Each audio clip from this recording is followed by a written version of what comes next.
जब हम शून्य शब्द सुनते हैं तो हमारे मन में एक खालीपन, एक रिक्तता, एक नकार की छवि उभरती है।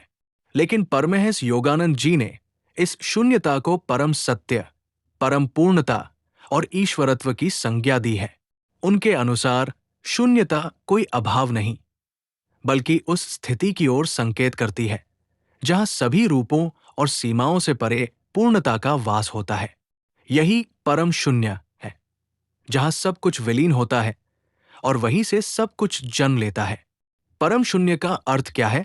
परमहंस योगानंद के अनुसार परम शून्य का अर्थ है एक ऐसी चेतन स्थिति जहां न कोई रूप है, न कोई विचार, न इच्छा, न समय का बोध, केवल मौन, स्थिरता और परिपूर्ण शांति है। इसे ही उन्होंने ईश्वर की सर्वोच्च अवस्था बताया, निराकार ब्रह्मा। जब तुम अपने सभी विचारों से ऊपर उठ जाओगे तब तुम शून्य में प्रवेश करोगे, और वही शून्य है ईश्वर का सिंहासन। शून्य का ये अर्थ गणितीय शून्य से बिल्कुल भिन्न है। ये आध्यात्मिक शून्यता है, जिस अवस्था में आत्मा ईश्वर के साथ पूर्ण एकता में लीन हो जाती है। क्यों कहा गया है कि परम शून्य से सब कुछ प्राप्त कर लोगे? योगानंद जी के अनुसार संसार में जो भी कुछ तुम खोजते हो, सुख, प्रेम, शांति, आनंद, सफलता, सबका मूल स्रोत ईश्वर है। और ईश्वर की खोज जब ध्यान, समाधि और आत्म साक्षात्कार के द्वारा होती है तो आत्मा परम शून्य में प्रवेश करती है। यहां प्राप्त करना का अर्थ है भीतर से पूर्ण हो जाना। जब तुम शून्य की स्थिति में पहुंचते हो, तुम दुखों से मुक्त हो जाते हो। तुम्हें ईश्वरीय प्रेम और आनंद प्रवाहित होने लगता है। तुम्हारे कर्म सिद्ध होने लगते हैं, क्योंकि तुम ईश्वर की इच्छा के साथ एक हो जाते हो। ध्यान के माध्यम से शून्यता की यात्रा। योगानंद जी ने ध्यान को शून्यता में प्रवेश करने का सबसे प्रभावी मार्ग बताया। उन्होंने क्रिया योग की विधि सिखाई, जो श्वास, प्राण और मन को स्थिर करके चेतना को शुद्ध करती है। ध्यान की प्रक्रिया, शरीर को स्थिर करना, बिना हिले डुले बैठना एक महान साधना है। श्वास पर ध्यान देना। जब श्वास स्थिर होती है तो मन मौन हो जाता है। प्राण को केंद्रित करना, ऊर्जा को आज्ञा चक्र, भ्रिकुटी पर लाकर चेतना को ऊर्ध्वगामी बनाना। विचारों का लय हो जाना। विचार जब विलीन होते हैं तो शून्यता प्रकट होती है। शून्यता का अनुभव, वहां केवल मौन होता है, केवल अस्तित्व होता है।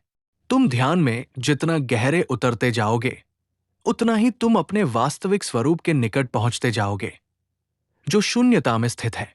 शून्यता डर नहीं, दिव्यता है। बहुत से साधक शून्य शब्द से डर जाते हैं।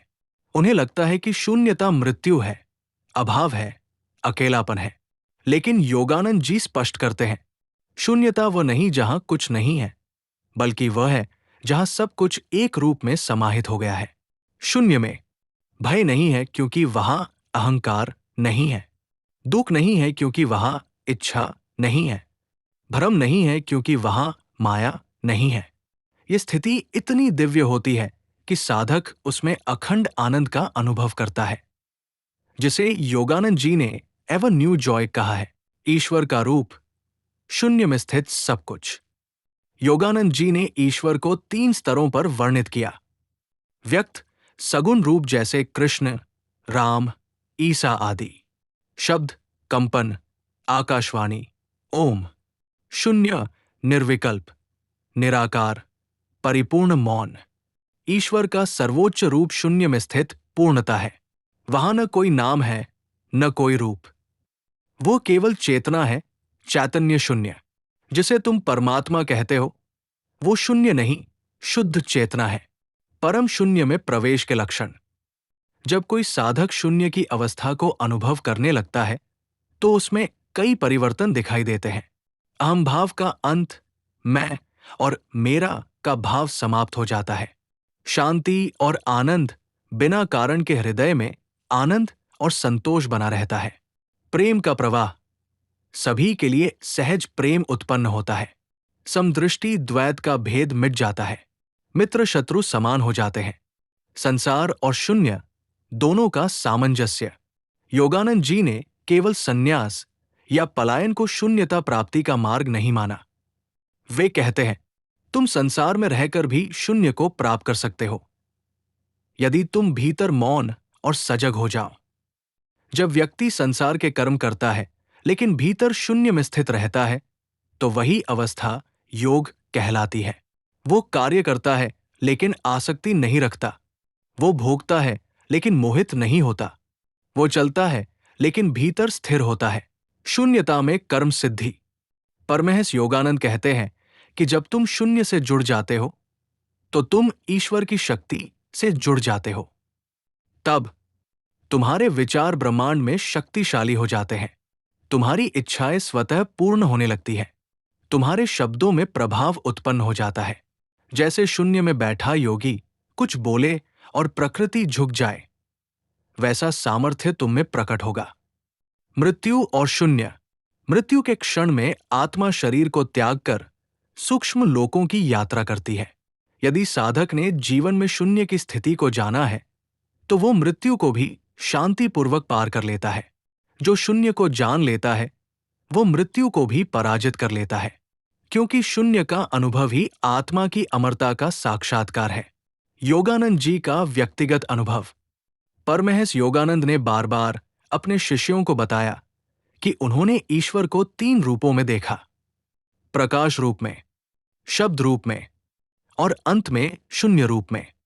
जब उन्होंने शून्य का अनुभव किया तो उन्होंने कहा, अब मैं जान गया कि मैं कभी जन्मा नहीं था, मैं कभी मरा नहीं, मैं केवल शुद्ध चेतना हूं। उनका जीवन काल का उद्देश्य था दूसरों को भी उसी शून्य की अनुभूति करवाना। शून्यता के लिए तैयार कैसे हो? परमहंस योगानंद ने इसके लिए कुछ स्पष्ट कदम बताए। नियमित ध्यान, प्रतिदिन ध्यान की अभ्यास भूमि, पवित्र जीवन, संयम, सच्चाई, करुणा का पालन, सेवा और विनम्रता, मैं को कम करना, सत्संग, ईश्वर की स्मृति बनाए रखना, गुरु कृपा, गुरु से जुड़ना और उनकी शरण में रहना। निष्कर्ष, परम शून्य ही परम प्राप्ति है। अंततः योगानंद जी कहते हैं कि तुम्हें कुछ भी नहीं चाहिए, केवल ईश्वर चाहिए। और ईश्वर को पाने के लिए तुम्हें अपने आप को खोना होगा, शून्य बन जाना होगा। और जब तुम शून्य बन जाते हो, तभी सब कुछ तुम्हारा हो जाता है। परम शून्य से सब कुछ प्राप्त कर लोगे। ये कोई कल्पना नहीं, ये परमहंस योगानंद जैसे दिव्य संतों का प्रत्यक्ष अनुभव है। उन्होंने उसी शून्य को ईश्वर कहा, उसी को परम सत्ता माना। उनकी शिक्षा हमें आमंत्रित करती है, भीतर जाओ, मौन हो जाओ, शून्य हो जाओ, पूर्ण हो जाओ। शून्य ही ब्रह्मा है, वही ईश्वर है और वही हमारा सत्य स्वरूप है।